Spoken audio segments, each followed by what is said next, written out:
The rain at Blackwood Hall did not merely fall. It reclaimed the earth with a rhythmic, percussive violence that spoke of old salt and forgotten shipwrecks.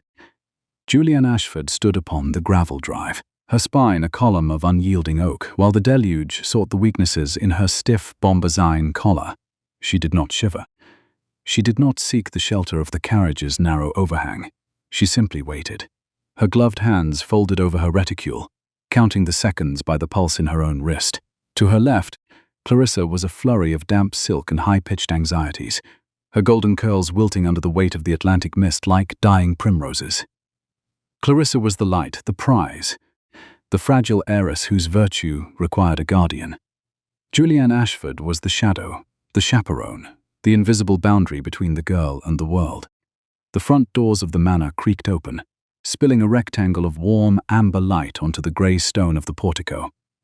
Alistair Vance stepped into the frame, his silhouette broad and imposing, framed by the skeletal architecture of his ancestral home. He was a man who moved with the economy of a predator, his eyes, winter grey, and sharp as a navigator's compass, sweeping over the arrival with a clinical detachment. He descended the steps, the water sheeting off his greatcoat, and went directly to Clarissa. He did not look at Julianne Ashford. He did not acknowledge the woman in the drab grey dress who stood a mere 3 paces away. To Alistair Vance, she was not a person. She was a piece of luggage, a necessary administrative detail that had accompanied Clarissa to his door. Julianne Ashford watched him through the thin veil of her bonnet. She measured the width of his shoulders, the slight limping gait that spoke of a naval engagement, won at a heavy price, and the precise, impatient way he offered his arm to her cousin. She noted the scent of tobacco and sea salt that clung to him, a sharp contrast to the smell of wet earth and decay that permeated the estate. The bombazine dress was not a garment, it was a fortress. Beneath its drab, heavy folds, Julianne Ashford remained entirely herself, undetected and undisturbed. She observed the way the captain's gaze lingered on Clarissa's face, not with affection, she realized, but with the weary scrutiny of a man looking at a problem he had been forced to solve. He was seeking a wife to secure an entailment, and Clarissa was the most logical candidate presented by the courts. "Welcome to Blackwood," Alistair Vance said, his voice a low, resonant baritone that carried over the wind. "I trust the journey from London was not entirely intolerable."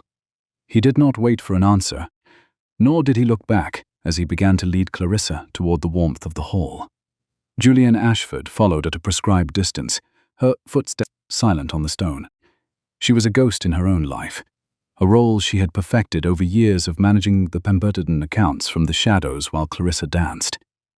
As they crossed the threshold, the air changed from the wild, wet cold of the coast to the stifling, beeswax-heavy atmosphere of a house that had long lacked a mistress. The hallway was a gallery of mahogany and dust, the portraits of Vance's ancestors looking down with the same stern, oblivious arrogance as the man who now led them. Julianne Ashford did not marvel at the grand staircase. She did not gasp at the height of the vaulted ceilings instead. She looked at the frayed edges of the runner rug and the tarnished silver of the sconces. She saw the insolvency in the shadows. She saw a house that was starving for stewardship, its bones strong but its blood thin. When they reached the center of the foyer, Alistair Vance finally turned, his gaze passing over Julianne Ashford as if she were a particularly dull piece of wainscoting. He signaled to a waiting servant, Mrs. Higgins, a woman whose face was a map of suppressed exhaustion, and gave his first command concerning Julianne Ashford's existence. "Ensure the chaperone is settled in the north wing," he said, his eyes already returning to Clarissa's damp skirts. "Provide whatever supplies are required for her duties. Clarissa will take the east suite." He spoke as if Julianne Ashford were not standing within arm's reach, his tone the same he might use to order the stowing of a trunk. It was a matter of utility, not of hospitality. He did not ask her name. He did not inquire after her comfort. He simply assigned her a coordinate in his house and moved on. Julianne Ashford felt the familiar, cold satisfaction of her own invisibility. It was her greatest weapon, her private art of survival. In being nothing to him, she was free to see everything. The north wing was a corridor of shadows and the smell of mothballs, a place where the house's warmth seemed to fail. As Mrs. Higgins led her toward a room that felt as though it had been carved from a glacier, Julianne Ashford did not complain. She did not ask for a fire. She did not request a servant to help her unpack. She waited until the door closed, and then she moved to the small, scratched desk in the corner. The room was sparse, containing only a narrow bed with a thin wool blanket and a single tallow candle that sputtered in the draught. Julianne Ashford did not rest. She did not sleep. She pulled a small, leather-bound ledger from her reticule and an inkwell of deep indigo pigment. She opened the book to a page marked with the initials J.A. and began to write. The scratching of her pen was the only sound in the room, a rhythmic, steady ticking that mimicked the heartbeat of the house. She recorded the state of the foyer, the number of servants visible, and the estimated debt suggested by the neglected state of the upholstery. She was not a chaperone, she was an architect of information, and the audit of Alistair Vance had begun. The ink stained her fingers, the dark blue smudge reaching toward her knuckles, a mark she did not bother to wipe away. It was the brand of her true profession, hidden beneath the grey fabric of her social station. 2 hours later, Julianne Ashford was summoned to the study. The request had come via footman, who looked as though he hadn't seen a new livery coat in 5 years. Julianne Ashford smoothed the front of her grey dress, her fingers brushing the ink stains on her tips, a secret mark of her trade that the world mistook for a common smudge. She walked through the silent house, her posture as straight as a plumb line. When she entered the study, the room was thick with the scent of old parchment and the bitter tang of cheap coal. Alistair Vance was hunched over a massive oak desk, his head buried in a sea of maritime charts and legal documents. He did not look up when she entered. He merely pointed to a chair positioned in the shadows, far from the hearth. "Sit," he commanded, his voice distracted. "I shall not keep you long. I merely require a clear understanding of the parameters of your stay." Julianne Ashford sat. She did not lean back. She did not fidget. She watched him work. His hands were large, scarred across the knuckles, and he moved the dividers across the charts with a frantic, uncoordinated energy. He was looking for something. A shipping lane, a legal loophole, a way to save his fleet. And he was failing. He was a man of action trying to solve a problem of logic, and his frustration was a palpable heat in the cold room. "You are here to ensure Clarissa's reputation remains untarnished," Alistair Vance began, finally looking up, though his eyes did not truly focus on her. He saw the grey bonnet, the high collar, the age that social convenience had assigned to her.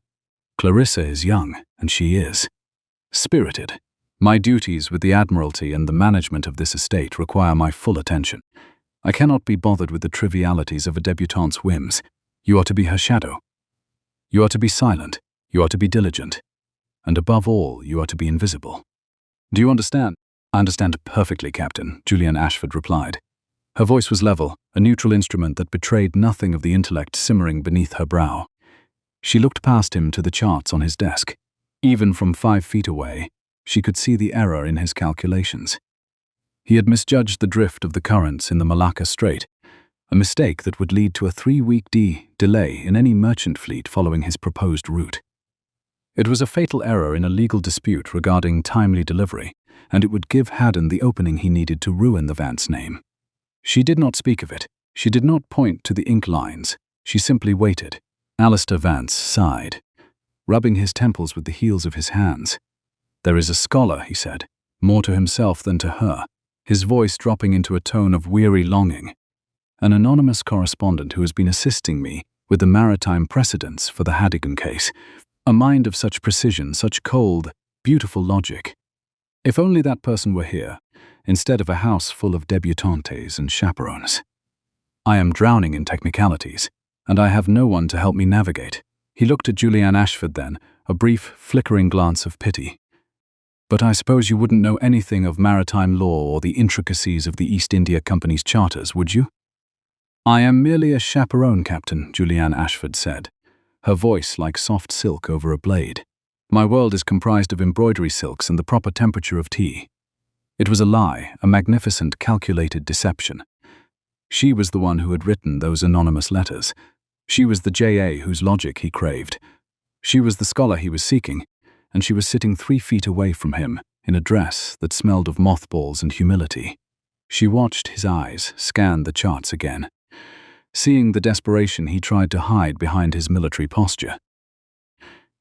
He was a navigator who had lost his North Star, searching for her in a world of ink and paper while she sat in the shadows of his own library. Alistair Vance gave a short, cynical laugh and waved a hand in dismissal.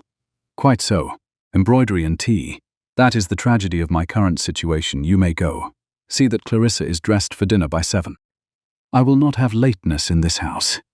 He returned his gaze to the maps, his shoulders hunching as he leaned back into the battle he was losing. He did not watch her leave. He did not hear the soft click of the door as she exited. He did not notice that she had left a small, perfectly folded slip of paper on the edge of the sideboard, a note concerning the exact tax rate of the 1812 embargo, a detail he had been searching for all afternoon. Julianne Ashford walked back toward the north wing, her heart beating with a slow, steady pride.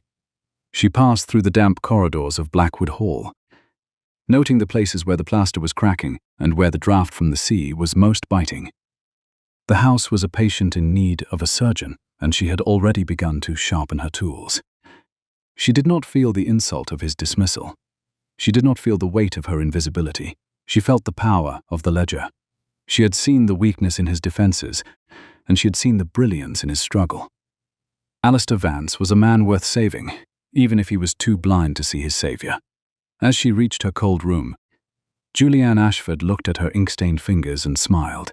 It was a silent, private art of survival, and before the winter was out, Alistair Vance would learn that the most dangerous thing in his house was not the storm outside, but the woman he had mistaken for a piece of furniture. She would restore this house. She would win his case against Haddon, and she would do it all from the shadows, one calculated entry at a time. The captain thought he was the master of Blackwood Hall, but the chaperone had already begun to redraw the maps of his heart and his history. She sat at her small desk and opened her ledger once more, recording the final observation of the day. "The captain is blind to the charts on his desk, but his eyes seek the truth.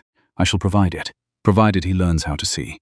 The night at Blackwood Hall did not settle so much as it congealed, a thick, atmospheric weight that pressed against the window panes with the smell of brine and old, unvented chimneys. Julianne Ashford waited until the rhythmic ticking of the long-case clock in the hall struck 2, a sound that was not a measurement of time, but a heartbeat of the manor's neglect. She did not move with the frantic haste of a thief. She did not tremble in the oppressive silence. She moved with the calculated grace of a woman who had spent a lifetime navigating the narrow margins left for her by a world that preferred her invisible. Her bombazine dress, though stiff and drab by day, was a shadow in the darkness, a tactical garment that allowed her to flow through the drafty gallery like a wisp of smoke. When she reached the library door, Julianne Ashford paused. She did not breathe through her mouth. She did not let the brass handle click. She felt the cold of the metal through her thin silk gloves and turned it with a precision that was the result of 1,000 silent observations. The room inside was a cavern of leather and cedar, the moonlight slicing through the tall windows in pale silver ribbons. On the massive mahogany desk, the maritime charts Alistair Vance had been wrestling with lay sprawled like the maps of a lost empire. They were stained with his frustration, ink blots where his pen had faltered, smudges of salt from his palms, and the chaotic lines of a man who understood the sea but was drowning in the geometry of the law. Julianne Ashford did not light a candle. She did not require the flare of a taper to see the errors that had haunted the captain's sleep. She moved to the desk and looked down at the South China Sea shipping lane calculation, the central pillar of his defense against Haddon's claims of negligence. Alistair Vance had measured the current at 4 knots, failing to account for the seasonal shift of the monsoon drift, a variable that changed the drift rate by a factor of 0.6. It was a small error in ink, but it was a catastrophic failure in court. If his ships had moved as he claimed, they would have been 3 leagues further east than his log suggested, leaving them vulnerable to the exact accusations of dereliction Haddon intended to level against him. She pulled a small vial of indigo ink from her pocket, not the common black fluid used by the house staff, but a deep saturated pigment that was her own signature, the same ink used in the anonymous letters sent to the Admiralty. She picked up a fine-tipped quill, the feather light as a breath, in her hand. The quill was not a writing instrument. It was a scalpel, and she was the surgeon, about to repair the shattered logic of the Vance legacy. With a hand that did not waver, she began to redraw the lines of the current. She did not merely change the numbers. She recalculated the entire trajectory, her mind moving through the complex maritime variables with a fluidity that Alistair Vance could only dream of possessing. Scarce scratching of the pen was a private, triumphant sound in the hollow library. Julianne Ashford felt the cold of the stone floor through her slippers, but she did not flinch. She was counting. She was auditing the geography of his failure. She added a marginal note in the precise, elegant hand that Alistair Vance knew only as J.A., the scholar of his correspondence. The note was not an opinion. It was a mathematical certainty, referencing a 1794 Admiralty precedent that Haddon's lawyers would have no choice but to respect. When she was finished, she used a pinch of fine blotting sand to dry the ink. She did not leave a mess. She did not leave a footprint. She simply restored order where there had been chaos, her ink-stained fingers the only evidence of her true identity. The morning light at Blackwood Hall was a grey, watery intrusion that did nothing to warm the breakfast room. Julianne Ashford stood by the sideboard, her spine a straight, unyielding line, while she supervised the tea service. She did not partake in the meal. She avoided Alistair Vance's gaze. She was the shadow in the corner, the administrative ghost whose presence Alistair Vance acknowledged only with a curt nod before he returned his focus to the papers beside his plate. Clarissa Pemberton sat across from him, a vibrant splash of buttercup yellow in a room of grey and mahogany. Clarissa was complaining about the dampness of the curtains, her voice a trilling melody that sought Alistair Vance's attention like a child seeking a sweet. "It is quite intolerable, Captain," Clarissa Pemberton said, pouting as she pushed a piece of toast around her porcelain plate. "The embroidery in my suite is positively weeping from the mist. One cannot be expected to maintain one's spirits in such a tomb.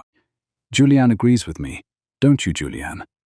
The dampness is indeed a challenge to the preservation of fine silks, Clarissa," Julianne Ashford replied, her voice level and devoid of any personal heat. She kept her eyes averted. She did not seek his eye. She was watching the way his hand gripped his coffee cup, the knuckles white and the fingers twitching with suppressed energy. He was not listening to Clarissa.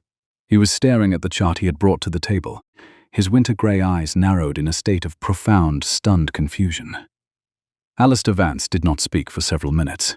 He looked at the chart, then at the window, then back at the ink lines Julianne Ashford had drawn in the dead of night. He looked like a man who had seen a ghost and was beginning to wonder if the ghost was more competent than the living.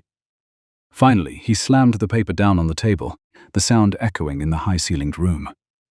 "It is impossible," he muttered, his voice a low, gravelly rasp of disbelief. "I spent 6 hours on these drift rates. I was certain of the 4-knot variable. And yet—" He trailed off, his gaze drifting toward Julianne Ashford for a fleeting, dismissive second before returning to the map. "And yet, here it is, the correction, the exact monsoon drift I had forgotten. The logic is flawless. It is the work of J.A. I would stake my commission on it." "Who is J.A. Alistair?" Clarissa asked, her eyes widening with a performative curiosity. "Is he a handsome man? You speak of him as if he were a prophet rather than a clerk." "He is not a clerk, Clarissa," Alistair Vance said, his tone sharp with a sudden defensive respect. "He is the only mind in England that seems to understand the nuances of the Eastern shipping trade as I do, better than I do. I have been searching for him for months, corresponding with him through a post office box in London. And yet, somehow, his work appears on my desk in the middle of the night. It is as if the house itself is generating the truth I cannot find." He looked at Julianne Ashford again, his expression one of weary, unintended condescension. "You, Chaperone? You were in the library yesterday evening, were you not, organizing the volumes?" "I was," Captain Julianne Ashford said. She did not blink. She did not blush. She looked at him with the calm, empty gaze of a servant who had no thoughts beyond the dust on the shelves. "I was merely ensuring the maritime law books were returned to their proper chronological order. They were in a state of some disarray." Alistair Vance gave a short, bitter laugh. "Maritime law books? Yes, I suppose that would be the extent of your interest. Dust and chronology. It is a pity. I am surrounded by people who see the spines of the books, but not a single soul who can read the maps inside them." If J.A. were here in this house, we could dismantle Haddon's case in a fortnight. Instead, I am left with a ghost who writes in the dark and a chaperone who cares only for the arrangement of the library. Julianne Ashford poured the captain another cup of tea, her hand steady as she moved the heavy silver pot. She was immune to the sting of his words. His arrogance failed to weigh upon her. She felt the cold, hard satisfaction of a gambler who knew she held the winning hand. The tea service was not a ritual of subservience. It was a tactical observation of his vulnerability. She saw the way his eyes lingered on the indigo ink, the way he traced the lines she had drawn with a reverence he never showed to the living people in his house. He was seeking her with a desperation that was almost intimate, searching for the brilliant mind of J.A. while she stood a mere 6 inches away, her indigo-marked fingertips hidden beneath the folds of her grey skirts. "The captain is troubled by the complexity of the case," Julianne Ashford said softly, ensuring her words reached Alistair Vance. "It is a heavy burden for a man to carry alone. Perhaps the ghost is merely a sign that his cause is just, and that help will arrive when the need is greatest." Alistair Vance looked at her then, truly looked at her for the first time since her arrival. His eyes searched her face, looking for something behind the drab mask of the chaperone, but he found only the polite, blank stare of a woman who knew her place. He sighed, the sound heavy with the exhaustion of a man who was fighting a war on too many fronts. "The need is greatest now," he said, his voice dropping to a low, vulnerable register. "Haddon arrives in 3 days. If I cannot prove the Eastern shipping trajectory by then, the Admiralty will strip me of my fleet. I need that mind, Julianne. I need the person who drew those lines. I would give half my estate to sit in a room with J.A. for a single hour." "I am sure the scholar will make himself known when the time is right, Captain," Julianne Ashford said, her voice like silk over a blade. She did not smile. She did not offer him a hint of the truth. She simply picked up the tea tray and turned toward the door, her posture as straight as a plumb line. "In the meantime, I believe Clarissa has some questions regarding the new ribbons for her bonnet. It is a matter of great importance, is it not, Clarissa?" Julianne Ashford walked out of the room, the weight of the silver tray a familiar pressure against her palms. She did not look back. She did not check to see if Alistair Vance was still watching her. She knew he wasn't. He was already leaning back over the map, his mind 1,000 miles away in the eastern shipping lanes, searching for a woman he didn't realize was already managing his life. She walked through the cold corridors of Blackwood Hall, noting the places where the dampness was winning and where the dirt had begun to settle again. The house was a ledger of neglect, and she was the only one who knew how to balance the books. As she reached her room in the north wing, she looked at the indigo smudge on her thumb and felt a slow, private pride. Alistair Vance was looking for a savior in the high courts and the London post offices, and never glancing at the shadow in his own hallway. He was a man seeking the sun, unaware that the stars only appear when the world is dark. Julianne Ashford opened her J.A. ledger and recorded the morning's audit. The captain recognizes the truth but denies the source. He seeks the architect in the clouds, while her feet are on his floor. I shall continue to build the fortress until he realizes he is already living inside it. The afternoon at the cliffs of Blackwood was a study in grey and white, the sea churning below with a feral, restless energy that seemed to mock the fragile constructs of the shore. Julianne Ashford walked 3 paces behind Clarissa Pemberton, her spine a column of unyielding oak that resisted the buffeting of the salt-laden wind. The grey bombazine of her skirts was a stiff, unforgiving armor that gathered the dampness of the mist until it felt like lead against her ankles. She carried her ward's discarded shawl and a spare wrap, her gloved hands folded with a stillness that was not peace, but a disciplined suspension of action. To her left, the land fell away into a jagged abyss of limestone and spray, a geography of violence that Alistair Vance navigated with a familiar, predatory ease. He walked beside Clarissa, his greatcoat billowing like a dark sail, his winter-grey eyes focused on the horizon as if he could see the ghosts of his missing fleet through the Ha. Clarissa Pemberton held a delicate lace parasol aloft, a whimsical froth of ivory silk that was entirely useless against the biting air of the coast. The parasol was not a shield against the sun. It was a flag of surrender to the elements, a performative gesture of femininity that the wind sought to tear from her grasp with every gust. Clarissa laughed, a trilling, musical sound that was lost almost instantly in the roar of the surf. She spoke of the upcoming assembly in the village, and of the profound boredom of a house that lacked a ballroom. Her chatter was a sequence of light, inconsequential clauses, a melody without a bass line, designed to fill a silence she found intolerable. Alistair Vance listened with the strained patience of a man who was used to the rhythmic, meaningful commands of a quarterdeck. He nodded at intervals, his pale, frosty gaze searching her face with a look of clinical assessment. He cast no glance toward Julianne. He did not acknowledge the woman in the drab dress who walked in their wake, her presence a social necessity, an invisible boundary that allowed the captain and the ward to share the cliff path without scandal. To him, Julianne was a feature of the landscape, as silent as the stone and as dull as the winter moss. Julianne did not listen to the conversation regarding bonnet ribbons. She paid no mind to the sting of the spray on her cheeks. She was counting. She watched the waves break against the base of the Blackwood needles, measuring the interval between the crests with the precision of a chronometer. 12 seconds. The tide was coming in with a velocity that suggested a deep water channel existed much closer to the cliff face than Alistair Vance's current shipping charts indicated. If the draft was indeed 20 fathoms at the headland, his legal argument regarding the grounding of the Haddon merchantman would be fortified by an undeniable physical reality. She observed the pattern of the foam, the way the current swirled around the submerged reef, and recorded the data in the private ledger of her mind. "It is quite a spectacular view, is it not, Julianne?" Alistair Vance said, suddenly turning his head. It was the first time he had spoken to her in over an hour, and the question was delivered with the hollow courtesy one might afford a reliable piece of furniture. He did not wait for her to respond, his eyes already returning to Clarissa's wilting curls. "Though I suppose such rugged vistas are perhaps a bit too severe for those used to the gentle gardens of London. One requires a certain constitution to appreciate the logic of the sea." "The sea is a matter of mathematics, Captain," Julianne replied, her voice level and devoid of any emotional tremor. She kept her eyes averted. She kept her gaze fixed on the churning water. "It is not a garden. It is a ledger that demands to be balanced. I find the severity of the view quite illuminating." Alistair Vance gave a short, dismissive grunt. "Mathematics.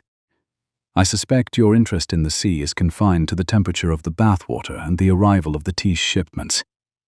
You are a woman of order, Julianne. I can see it in the way you walk. You seek the straight lines and the predictable results. The sea offers neither. It is a pity you cannot see the poetry in the chaos, but then, perhaps that is why you are a chaperone and not a navigator." "Perhaps, Captain," Julianne said. She did not argue.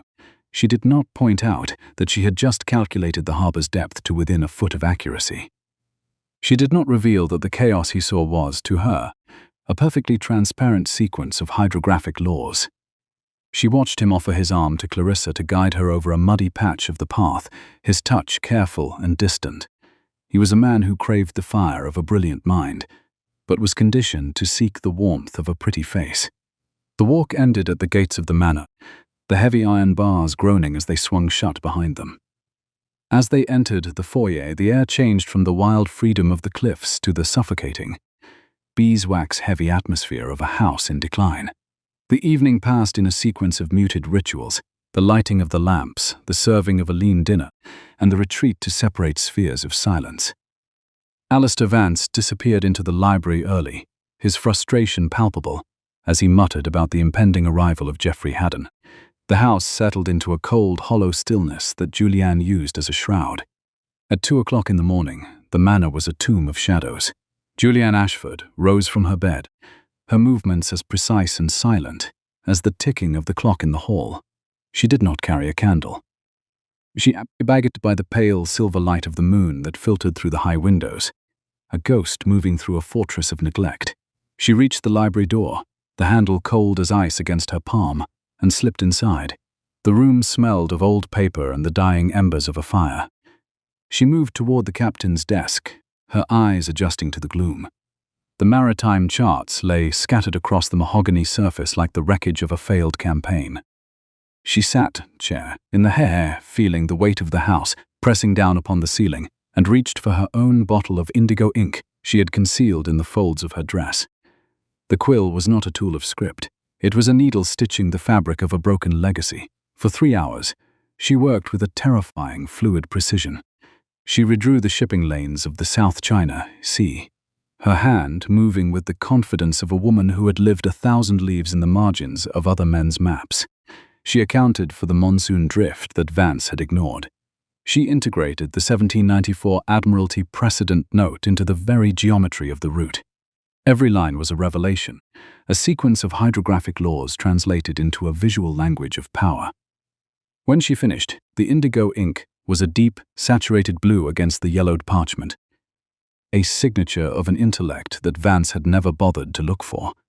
She vanished back into the shadows of the north wing before the first grey light of dawn touched the cliffs. Morning at Blackwood Hall was a matter of cold marble and the smell of toasted bread that lacked the richness of a thriving estate. Alistair Vance appeared at the breakfast table, with the dark circles of a sleepless man beneath his eyes. He spoke little, his attention consumed by the legal papers Haddon's solicitors had forwarded. Clarissa attempted to engage him in a discussion regarding the merits of different silk weaves, but her voice seemed to bounce off him like rain off a hull. He excused himself abruptly, his chair scraping against the floor, with a harsh, discordant sound. "The captain is in a foul humor today," Clarissa remarked, delicately buttering a corner of dry toast. "I suppose the maritime law is quite taxing for a man of his temperament. He lacks the lightness of spirit that one finds in town." Julianne did not look up from her tea. "The captain is a man of the sea, Clarissa. He is currently navigating a storm on dry land. It is a matter of survival, not of humor." 10 minutes later, a sudden heavy silence fell over the house. It was a silence so profound it seemed to pull the air from the corridors. Then came the sound of footsteps, rapid, heavy, and purposeful. The library door was flung open with a force that echoed through the foyer. Alistair Vance appeared in the doorway, his face pale and his hands trembling as he held the corrected chart. His gaze bypassed the ward. His eyes ignored the breakfast table. He looked around the room like a man who had just discovered a stranger living in his walls. "Who has been in my library?" he demanded, his voice a low, vibrating growl of disbelief. "Who has touched these charts?" "I am sure I do not know, Alistair," Clarissa said, blinking in surprise. "Perhaps the housemaid was dusting. You know how they are with your papers." Vance's eyes snapped to the parchment in his hand. "Dusting? This is not the work of a housemaid.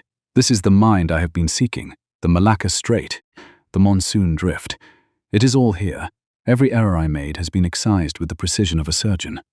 He traced the indigo lines with his thumb, his heart beginning to thud against his ribs with a rhythmic, percussive force. "This is J.A. The scholar is here. My savior is in this house."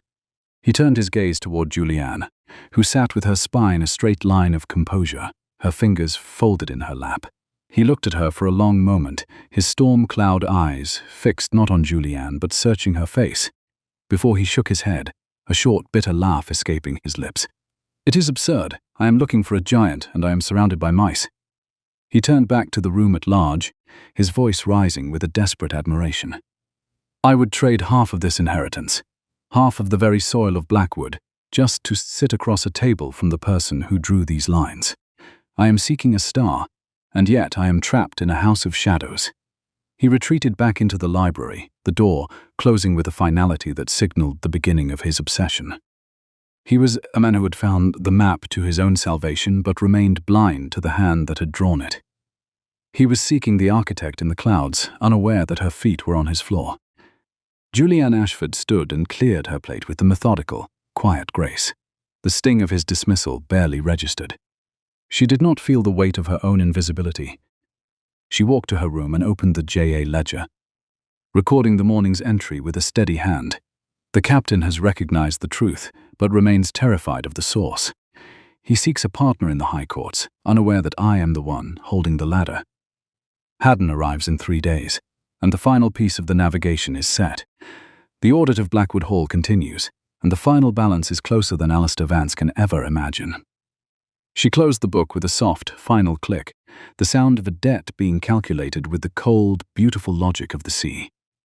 The arrival of Geoffrey Haddon was signaled by the sharp crunch of expensive carriage wheels upon neglected gravel.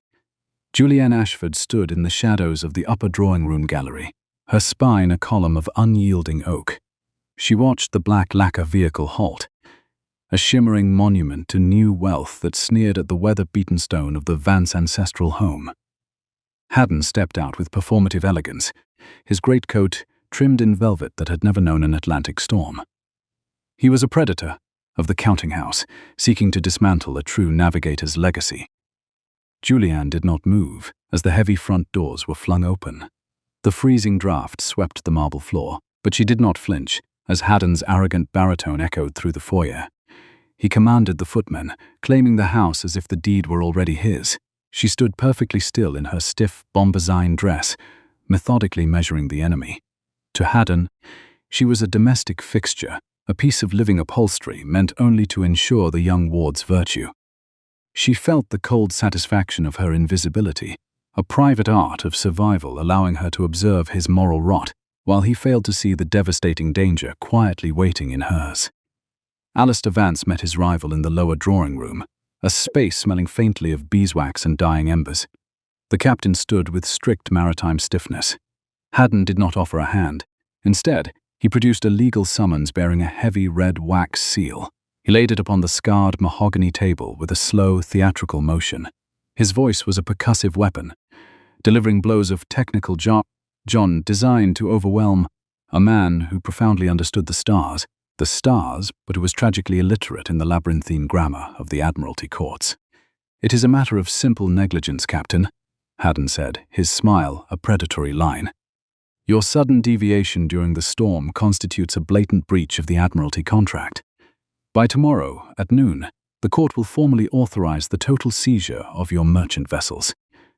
Unless you can produce a hydrographic rebuttal explicitly satisfying the demanding criteria of the 1794 precedent, which is a mathematical impossibility for a man of your strictly practical experience." Alistair Vance averted his gaze from the damning document. He stared at the frosted window panes, his jaw locked tight. He was a man of visceral action being executed by a cowardly technicality, his rigid pride preventing him from pleading for time.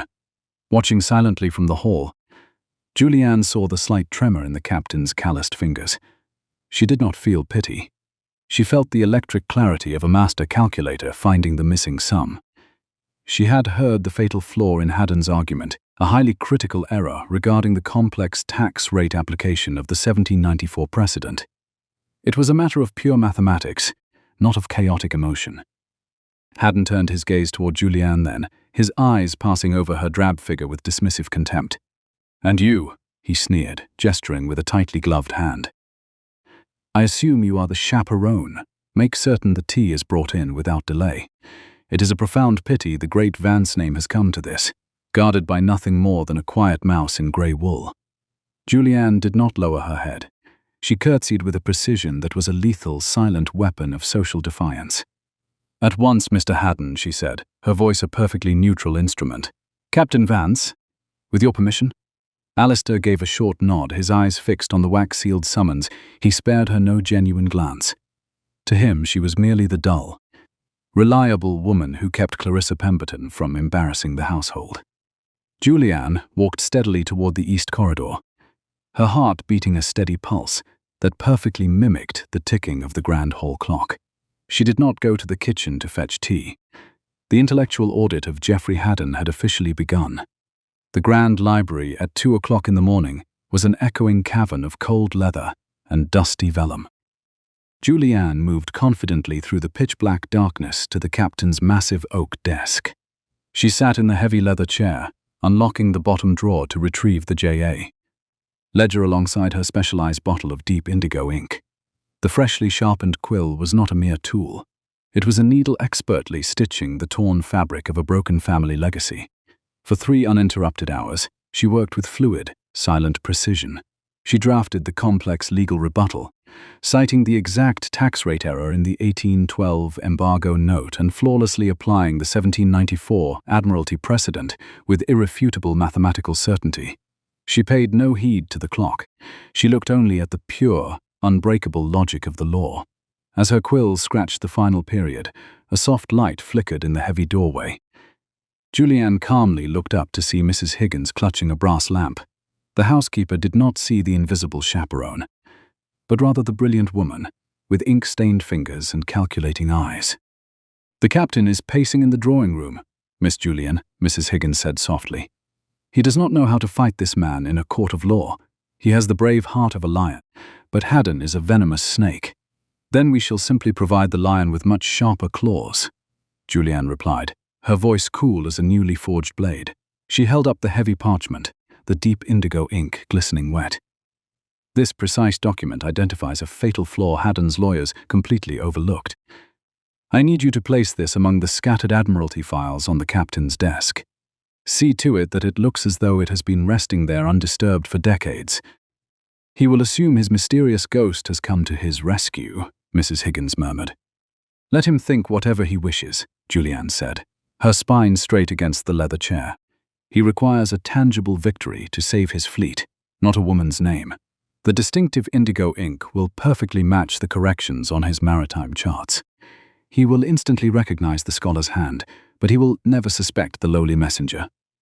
I am nothing but a quiet mouse, and a mouse is exactly what I shall remain until the trap is irrevocably sprung." Julianne watched the loyal housekeeper take the document with silent efficiency. She did not seek the captain's gratitude. She felt only the hard architectural satisfaction of a massive debt being properly calculated and settled. Before the winter sun reached its zenith, Geoffrey Haddon would painfully learn that the most dangerous thing residing in Blackwood Hall was the brilliant woman he had foolishly mistaken for furniture. The morning light was a pale, grey intrusion that did nothing to warm the freezing drawing room. Haddon stood by the great stone's hearth, tracking the final seconds on an imported gold watch with predatory glee. Alistair Vance sat heavily across from him, his proud face a tight mask of agonizing defeat. Clarissa Pemberton perched on the velvet settee, fluttering her painted fan in a performative display of distress that Vance did not even register. "The agreed hour rapidly approaches, Captain," Haddon said, snapping his watch shut with a sharp click. "It is time to formally sign the transfer of the entire fleet." Alistair did not speak a single word. He reached slowly for the silver-tipped pen Haddon smugly offered. Before the sharp nib could touch the paper, the heavy drawing-room door opened. Julianne entered the room, her posture as immaculately straight as a ship's plumb line, carrying a single sheet of aged parchment upon a tarnished silver tray. She walked directly to the captain and offered a functional curtsy. "I crave your pardon for the interruption, Captain," she said, her tone a perfectly modulated cadence of deference. "Mrs. Higgins was attempting to organize the older Admiralty files in the East Library this morning and discovered this loose addendum to the 1794 precedent. It appears to have been misfiled behind a shelf for many years." Alistair took the paper with a frustrated frown, his distracted mind violently mourning the loss of his beloved ships. But as his storm-grey eyes moved mechanically across the lines of deep indigo ink, his entire countenance abruptly changed. The blood returned to his weathered face, his broad shoulders straightened. He stared intensely at the document, his breath catching sharply in his throat. He immediately recognized the distinct hand.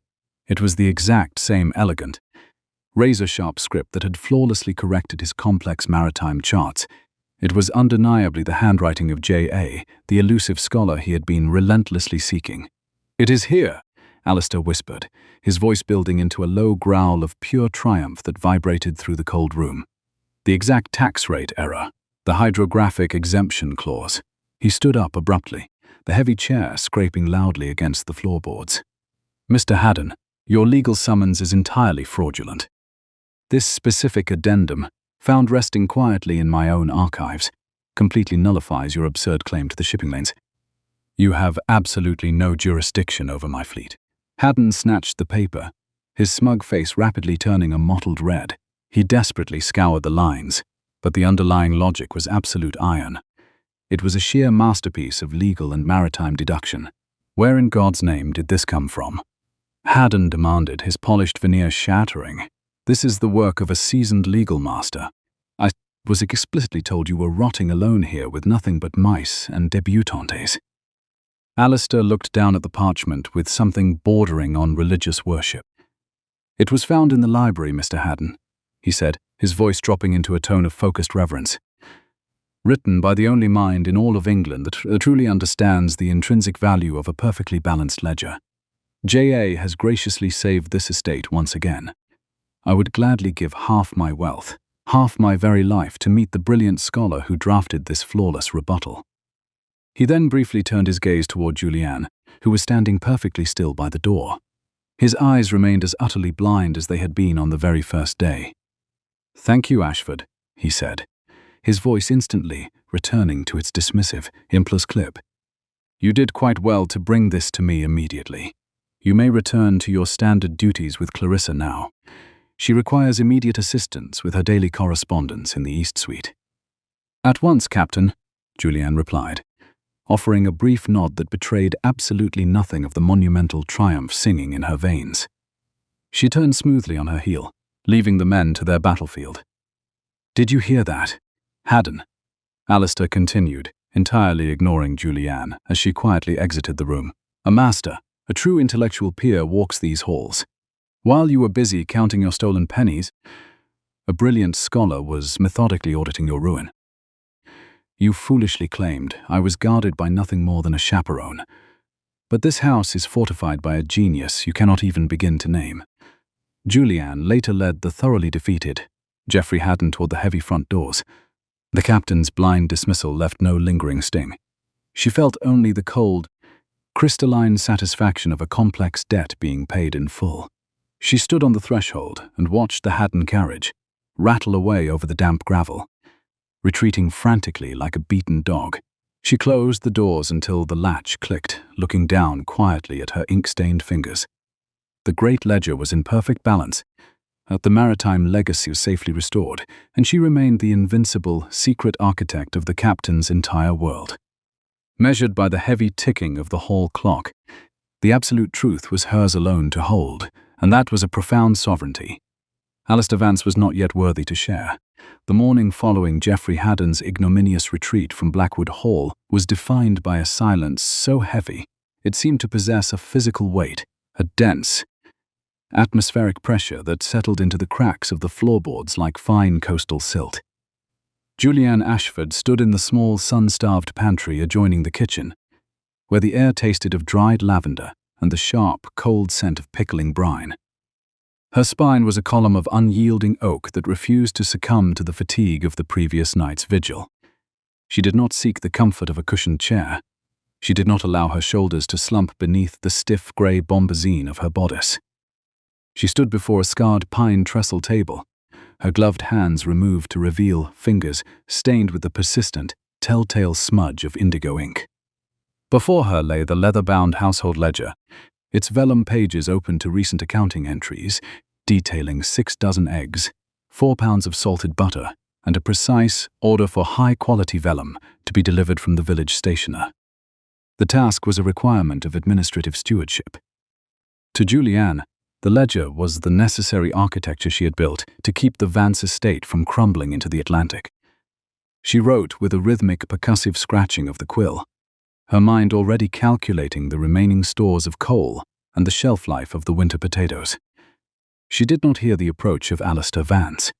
She did not sense the change in the air until the doorway was eclipsed by his broad, imposing shadow. The captain did not enter with his usual military briskness. He moved with a hesitant, predatory caution, his pale, frosty gaze searching her face, before dropping to the page she had just finished inscribing. Alistair Vance did not speak. He reached past her, his large, scarred hand trembling with a repressed energy as he picked up the book. He held the ledger as if it were a fragile archaeological relic, his gaze scouring the lines of her script with a terrifying, focused intensity. He looked at the word vellum. He looked at the precise, elegant curl of the S in salted butter. He looked at the way the indigo ink sat upon the page, the deep, saturated blue identical to the corrections on his maritime charts, and the brilliant legal rebuttal that had saved his family's honor. The realization did not come to him as a gentle dawn. It struck him with the violent clarity of a mast snapping in a gale. "This script," Alistair said, his voice a low, vibrating rasp of profound shock. "I have spent 3 months memorizing the geometry of this handwriting. I have studied the tilt of every letter as if it were a navigational star. I have sought the author of this hand in every port from London to Bristol, convinced I was looking for a man of vast experience and hidden academic stature.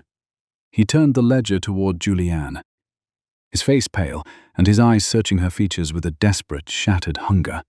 And yet here it is in the pantry, recorded alongside the cost of eggs and candles.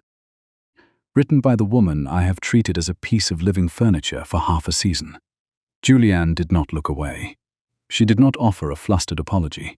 She stood perfectly still, her ink-stained fingers resting on the edge of the pine table, her posture an unyielding testament to her own quiet sovereignty. "The ledger entry was a logistical necessity, Captain," she said, her voice a perfectly neutral instrument of logic. "A house cannot be governed by maritime law alone. It requires the constant, meticulous auditing of the mundane. If my script is familiar to you, it is only because the truth possesses a consistent grammar, whether it is applied to the South China Sea or the contents of your larder." Alistair Vance looked at the ledger, then at the woman in the drab grey dress, his mind struggling to reconcile the two identities. He saw the chaperone, the silent, invisible guardian he had dismissed as a dull necessity. Then, he saw the scholar, the brilliant razor-sharp architect of his salvation. The household ledger was not a tally of provisions. It was a kingdom of intellect, hidden in a drab bombazine shroud. He felt the staggering weight of his own arrogance, the crushing realization that he had been seeking a savior in the clouds, while she had been quietly mending the very floor beneath his feet. He did not ask her to explain. He did not demand a confession. He simply stood in the small cold room, the book in his hand, a devastating indictment of his own blindness. The captain's library was a cavern of amber light and long, dancing shadows when Alistair Vance finally summoned Julianne Ashford later that afternoon. He did not sit behind his massive mahogany desk. He stood by the tall arched window, his silhouette framed by the darkening sky of the coast. On the desk, arranged with a ceremonial precision, were the maritime charts, the anonymous scholar's letters, and the household ledger he had taken from the pantry. These documents represented the physical evidence of a massive intellectual deception. Julianne entered the room and closed the heavy oak door with a soft, final click. She did not wait for his command to speak. She walked to the center of the room, her spine as straight as a plumb line, her gaze meeting his with a calm, intellectual parity that stripped away the social fiction of her role. "You have been the architect of every victory I have claimed since your arrival," Alistair Vance said, his voice stripped of its usual maritime authority, replaced by a raw, naked respect. "The Malacca Strait, the Haddon rebuttal, the very survival of this estate. You did not merely assist me, Julianne. You governed me. You saw the errors I was too blind to acknowledge and repaired them in the dead of night, while I was busy lamenting the absence of the genius I thought was leagues away." He stepped toward her, the light from the hearth catching the silver at his temples. "Why this secrecy? Why remain in the shadows, allowing me to treat you with such unforgivable indifference?" "To be visible was to be limited, Captain," Julianne replied, her tone devoid of bitterness. "A chaperone is a shadow. A shadow is allowed to move through a house undetected, to observe the cracks in the foundation and the stains on the ledger, without the interference of social expectation. Had I presented myself as your intellectual peer upon arrival, you would have spent your energy questioning my credentials rather than utilizing my corrections. Rather, I did not seek your recognition, I sought the restoration of Blackwood Hall. A matter of stewardship, not of pride." Alistair Vance stopped a mere 2 paces from her. He looked at her blue-smudged hands, the blue smudges now visible against the grey fabric of her skirts. He did not see a servant. He did not see a dependent. He saw the woman he had been seeking all along, the mind that matched his own in precision, the spirit that possessed a fortitude he had only ever seen on the high seas. "I called you a mouse," he said, the words tasting like ash in his mouth. "I told you to be invisible. I looked through you as if you were made of glass, while you were busy redrawing the maps of my entire world." He reached out, his hand hovering near hers but not yet daring to touch. "I said I would give half my estate to meet J.A. I was a fool. Half the estate is already yours by right of stewardship. What I lack is the merit to stand beside you. Stewardship is not a gift." "Alistair," Julianne said, using his name for the first time, her voice softening just enough to acknowledge the shift in their firmament. It is a responsibility. You have the heart of a navigator, but you lacked a steady North Star. I did not provide you with luck. I provided you with the arithmetic of truth. If you wish to stand beside me, you must stop looking for a ghost in the library and start looking at the woman who has been managing your life. The ledger is finally in balance, but the partnership has only just begun to be audited. Alistair Vance did not offer a romantic platitude. He did not fall to his knees. He looked at her with a profound, terrifyingly clear recognition, seeing the brilliant architect behind the Chaperone's veil. He understood then that her silence had not been a sign of weakness, but a private art of survival, a tactical retreat that had allowed her to seize total control of his destiny. The scholar's letters were not a correspondence, they were a contract of equals. He felt a slow, expansive warmth rising within him, a sense of ordered peace he had not known since he first went to sea. He was no longer a man drowning in technicalities. He was a man who had finally learned how to see the woman who had already saved him. He moved to the desk and picked up the household ledger, placing it carefully atop the maritime charts. This was a merging of the domestic and the epic, the chaperone and the scholar, finally united in a single undeniable presence. Tomorrow, I meet the Admiralty board to finalize the fleet's recovery. Alistair said, his gaze fixed on Julianne's. I will not go alone. I will go with my senior counsel. I will go with the mind that dismantled Haddon and the hand that redrew the South China Sea. I will introduce Julianne Ashford to the world, and if they cannot accept the brilliance of the woman who saved the Vance name, then they do not deserve the ships she restored. Julianne Ashford did not smile, but a glint of quiet, triumphant pride appeared in her eyes. The look of a master architect, seeing the final stone of a cathedral placed into position. She did not require his public introduction to know her own worth, but she accepted it as a necessary entry in the final audit of their lives. Then I suggest you prepare your own correspondence, Captain, she said, her voice reclaiming its methodical cadence. The Admiralty board is fond of precedents, and I have identified 3 more in the 1794 archives that will ensure your dominance for the next decade. We have much work to do before morning. She turned toward the door, her spine as straight as ever, her bombazine skirts rustling with a new authoritative rhythm. Alistair Vance watched her go, his icy eyes filled with a reverence that was earned through labor and logic. He looked at the darkly tinted fingers she had not bothered to hide, and he realized that the most beautiful thing in Blackwood Hall was not the light of the sun on the cliffs, but the dark indigo signature of the woman who had finally brought order to his heart. Measured by the heavy, certain ticking of the library clock, the era of the shadow had ended, and the reign of the architect had begun. He sat at the desk and dipped his pen, not to correct a map, but to begin the first chapter of a life that was finally perfectly balanced. The London Court of Admiralty was a cathedral of cold, white marble and the biting scent of old parchment, a place where the fates of empires were decided by the stroke of a pen and the weight of a precedent. Julianne Ashford stood in the center of the vaulted hall, her spine a column of unyielding oak that resisted the oppressive humid heat of a London morning. She wore the same stiff grey bombazine dress that had served as her armor of invisibility at Blackwood Hall, the high collar pressing against her throat with a familiar disciplinary restraint. She did not adjust her bonnet. She did not seek the reassurance of a chair. She simply stood, her gloved hands folded over her reticule, her gaze fixed upon the elevated bench where the lords of the Admiralty sat like stone effigies of maritime law. To her left, Alistair Vance stood with a military rigidity that spoke of a man prepared for a final, decisive engagement. He spared no glance for the crowded gallery, nor did he acknowledge the murmurs of the peerage who had gathered to witness the dismantling of the Vance name. His winter-grey eyes were focused entirely on the heavy mahogany table where Geoffrey Haddon sat, surrounded by a phalanx of solicitors, and the glittering arrogance of a man who believed the ledger of the world was already in his favor. Haddon's velvet coat was a dark, bruised purple, a splash of ostentatious wealth in a room defined by the drab browns and greys of legal struggle. Geoffrey Haddon rose, his voice a smooth, percussive weapon that echoed off the vaulted ceiling with a practiced, predatory ease. He bypassed Alistair entirely. He looked at the judges, his smile a thin line of calculated victory. "The evidence of negligence is absolute, my lords," Haddon declared, gesturing toward the stack of maritime logs on the table. Captain Vance's vessels were found 3 leagues east of their mandated route, a dereliction of duty that resulted in the grounding of the merchant fleet. No ghost or phantom scholar can erase the physical reality of a captain's failure.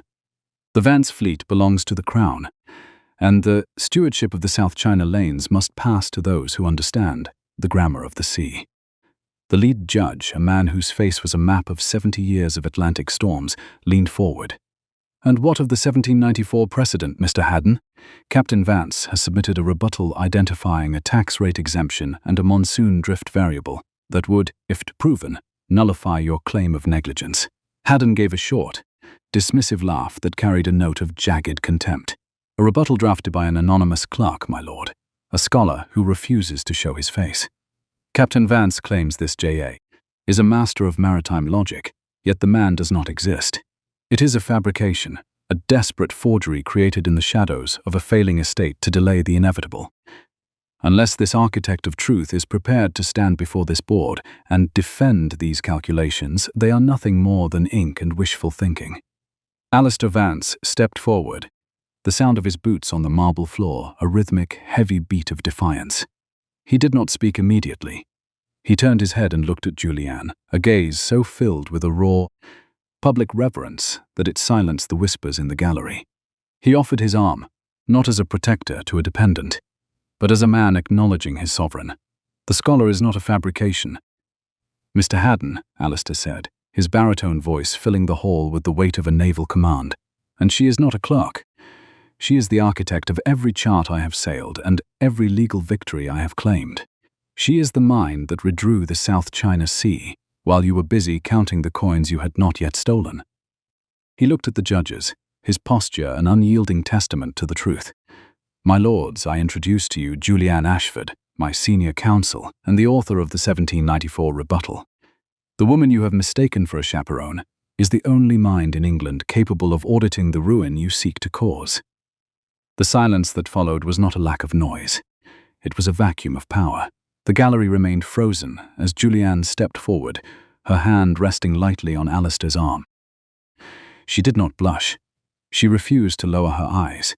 She looked directly at Geoffrey Haddon, her eyes a calm, analytical grey that seemed to measure the very volume of his fear. She reached into her reticule and produced a small leather-bound volume, the J.A. Ledger. The quill in her hand was not a writing instrument. It was a gavel. She moved to the table where the shipping charts lay and unrolled them with a methodical, quiet grace. "Mr. Haddon's argument rests upon a fundamental illiteracy regarding the monsoon drift of 1812. Julianne began, her voice a perfectly modulated instrument of logic that carried to the furthest corners of the room. "He has calculated the negligence based on a static current of 4 knots. However, if one applies the hydrographic exemption found in the 1794 Admiralty archives, a document I have provided in your briefs, one realizes that the drift rate was 0.6 higher during the month of the grounding." She pointed to the lines of indigo ink on the chart, her ink-stained finger a mark of her true profession. "This is not a matter of opinion, Mr. Haddon. It is a matter of mathematics. By the laws of the sea, Captain Vance's ships were exactly where the current demanded they be. The negligence does not lie with the navigator. It lies with the man who seeks to seize a fleet based on a failed calculation." She did not raise her voice. She did not resort to the histrionics of the courtroom. She dismantled Haddon's case with the cold, surgical precision of a woman who had spent a lifetime auditing the failures of others. She cited 3 more precedents, each one a lethal blow to Haddon's legal standing, her mind moving through the complex variables of maritime law with a fluidity that left the solicitors in a state of stunned silence. When she finished, she folded her hands and offered a brief formal curtsy to the bench. Geoffrey Haddon's face was a mottled, terrifying red, his mouth working as if he were gasping for air in a rising tide. He looked at the chaperone in the grey dress, the woman he had ordered to fetch tea, and he saw the ruin of his own ambition in the calm clarity of her eyes. He tried to speak, to offer a final, desperate rebuttal, but the lead judge held up a hand, his gaze fixed on Julianne, with a look of profound professional awe. "The board has seen enough," the judge declared, his voice ringing with a finality that signaled the end of an era. The 1794 precedent stands. The Vance fleet is restored to its rightful stewardship, and Mr. Haddon's claims are hereby dismissed as mathematically fraudulent. Miss Ashford, the Admiralty is in your debt for a level of precision we have rarely encountered in these halls.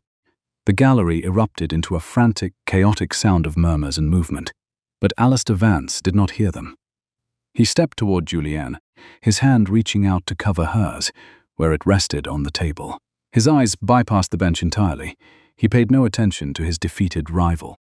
He looked at the woman who had transformed his ruin into a kingdom. The public humiliation of his past was gone, replaced by the warm, expansive triumph of being truly seen by the only person whose audit mattered. "You have your fleet, Alistair," Julianne said softly, her voice reclaiming its private, quiet rhythm. "I have much more than a fleet, Julianne," Alistair replied, his glacial eyes filled with a reverence that was a matter of stewardship, not of pride. "I have the architect, and the architect is finally home." The morning of their departure from London was a study in silver and blue, the city waking under a mantle of pale mist that tasted of the river and the promise of a long journey. The carriage waiting at the curb was not a monument to ostentation.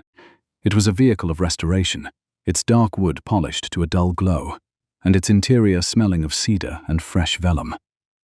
Julianne Ashford stood on the threshold of the house they were leaving, her spine as straight as a plumb line, her gloved hands holding the J.A. ledger with a quiet, authoritative grip. She did not look back at the soot-stained bricks of the city. She did not mourn the anonymity she was leaving behind. She looked at the carriage, and at the man who stood beside the open door, his hand offered to her, with a respect that was now a permanent feature of their firmament. Alistair Vance had replaced his military greatcoat with a traveller's cloak, his face no longer a mask of suppressed anxiety but a map of a future that was finally perfectly balanced. Clarissa Pemberton stood on the pavement, her golden curls wilting slightly in the damp air, her face a confusing blend of irritation and dawning realization. She had spent the morning complaining about the lack of space for her hatboxes, unaware that the world had shifted beneath her feet. She looked at Julianne, then at Alistair, her voice a trilling, musical sound that lacked the depth of the moment. "I still do not understand, Alistair," Clarissa said, pouting as she gestured toward the carriage. "You are taking the Chaperone to manage the new estate in the north. It is most irregular. Who is to ensure my reputation is maintained if she is busy with ledgers and shipping lanes?" "Julianne is no longer a chaperone, Clarissa," Alistair said, his voice level and devoid of any lingering bitterness. "She is my partner. The stewardship of the Vance name is a shared responsibility now. As for your reputation, you shall have a new guardian in the village, one whose primary interest is embroidery and tea. Julianne has a kingdom to build." He handed Julianne into the carriage with a care that was not a ritual of subservience, but a gesture of equality. The grey bombazine dress was not a garment of invisibility anymore. It was the uniform of the architect, a tactical fabric that spoke of a woman who had seized her own sovereignty. As Alistair climbed in beside her, and the carriage began its rhythmic, percussive movement over the cobblestones, the noise of the city faded into a steady, comforting hum. Inside the carriage, the air was still and focused. Julianne opened the ledger to a fresh page, her pen hovering over the vellum. She avoided staring at the landscape passing by the window. She looked at Alistair, who was watching her with a quiet, patient admiration. He did not speak. He did not disrupt the silence of her work. He waited until she had dipped her pen into the vial of indigo ink. "The new estate in the north is in a state of some disarray, Julianne," Alistair said, his voice dropping into a low, intimate register. The previous stewards were more concerned with their own comfort than with the logic of the soil. "It will require a comprehensive audit before the winter sets in." "A house is a matter of mathematics, Alistair," Julianne replied, her hand steady as she began the first entry of their new life. "Whether it is a manor or a fleet, the principles of stewardship remain the same. We shall count the assets, identify the debts, and restore the order. It is a quiet, hidden discipline of endurance, and we have practiced it well." Alistair reached out and covered her hand with his large thumb, tracing the indigo smudge on her finger. He did not ask for a declaration of love. He did not require the performative heat of a ballroom romance. He felt the steady, reliable pulse of a partnership built on mutual respect and shared truth. The ledger of their lives was finally in perfect balance, the debts of the past paid in full by the labor of the present. Measured by the heavy, certain ticking of the pocket watch Alistair held, the journey toward their future was not a flight from ruin but a march toward a restored legacy. The carriage was not a literal thing. It was a kingdom in motion, a mobile fortress of intellect and dignity, moving through the grey London morning toward the wild, productive green of the north. Julianne Ashford looked down at the page and wrote the final entry of the morning. It was not a tally of provisions or a calculation of drift rates. It was a single line of indigo ink that defined the architecture of her heart. "The balance is struck," she wrote, her script as elegant and unyielding as the woman herself. "The shadow has found the light, and the architect has found her home." She closed the ledger with a soft, final click, the sound of a destiny being calculated and secured.